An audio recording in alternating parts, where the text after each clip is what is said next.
How do you take the page a day challenge? Okay, so backstory. In end of 2016, I think, I saw a post on Instagram and it said something about the page a day challenge. And I was like, oh, that's kind of neat. And I kept scrolling. And then it lodged in the back of my brain. Like, what is this? A page a day. If I did a page a day, how much would I have written by the end of the year? How many words would that end up being? And so I started thinking about it and then could never find the post again. No matter how hard I searched, I looked everywhere. I looked online on different platforms and I never saw it again. And I was like, that's really weird. Maybe I misread it. But it had planted the seed. And so I gave myself the challenge in the year of 2017, pretty sure, yeah, year of 2017, to write a page a day. And it was the most prolific I have ever been as an author in my entire life. And I highly recommend you try this if you have one or two ideas that you really just want to get out. You don't want to edit them and complete them. You just want to get the rough draft going. So here's how you do it. You have to write a page a day.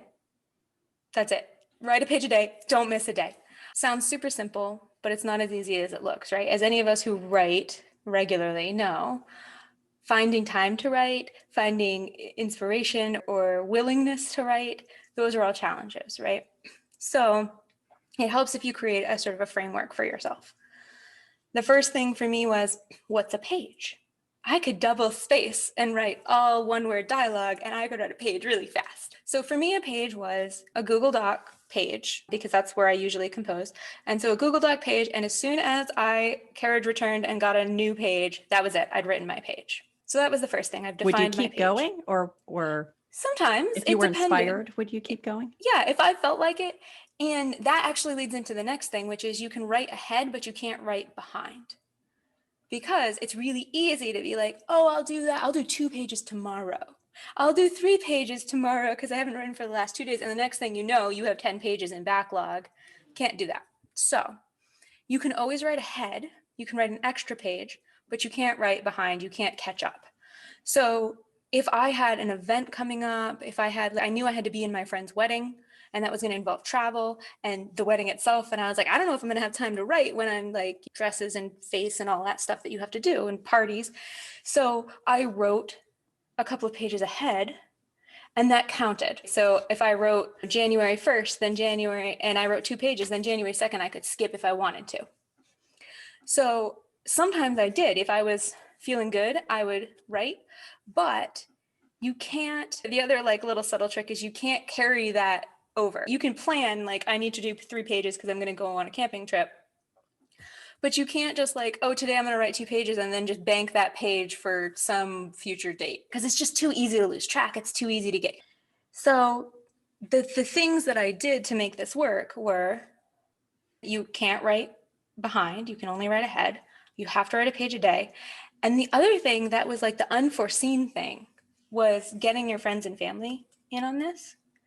So I told my friends and family what I was doing. They all thought this was so cool. And so I got into this situation sometimes where I'd be at a friend's house and it'd be 9:00 at night and they'd look at me and they'd say, have you written your page today? And I'd say, no. And they'd say, you should go home. And so I got friends like kicking me out of their house to go write my page when normally they'd be like, no, we can watch one more. It's okay. And so they got invested in this. And it was cool because normally as an author, your friends and family can help once the book is done, but there's not a lot they can do except to give you coffee and leave you alone during the actual writing process. And so this was cool because they got to be involved. They got to say, oh no, go do the thing. And so they were helping. And that was fun for them and it was fun for me. Though sometimes frustrating because I was like, but I really wanted to watch one more episode. That's very interesting. And I had a question, which is that when you first said you can't write back, I thought what you were going to say is you can't go back to something you've already written to edit it. You have to keep plowing ahead. Is there an aspect of that about revisiting stuff you've already written? Is that allowed, not allowed? Here's the thing. If you've done like National Novel Writing Month, there's no time to go back. Because if you go back, now like you may edit this page and you may end up with an extra this much. And yeah, the page is better, but you've only written this much more. You haven't gotten your page. You need a page of new content. If that means that you go back and you fill a gap with that new content, that's fine. You can do this in any order. And I often did. If I got stuck, rather than trying to figure out what was next, I'd be like, I know what happens 3 scenes from now. whoop, and I'll go write that and come back and fill the gap. So that's fine. But like editing, which is really what you're talking about, if you go back and you rework a scene, you're editing, right? Yep. And you don't have time for that if you're writing a page a day and you have the rest of your life to work with too. So I don't have anything against it, but I think if you do it once or twice, you'll realize that it's a poor choice because it extends the time that you need to spend writing that day. And you don't always have that time. Another resource that I'll point people to as we're talking, this just occurred to me, is that there is a episode of the podcast with Julie Duffy called Story a Day. And Julie runs this group that is really like the support group for getting people to get something on the page every day. And I think you can get email reminders, or they have group Zoom events and things like that. And so I'm going to include a link to the Story a Day episode, because that would be another nice resource for people who are intrigued by the page a day and are looking for a way to get at that.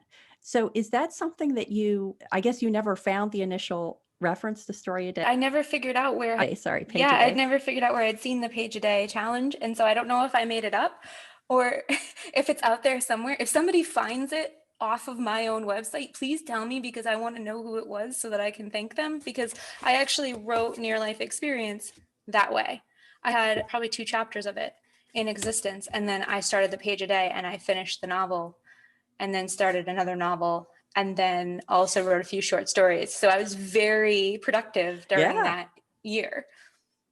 And you're still doing that now?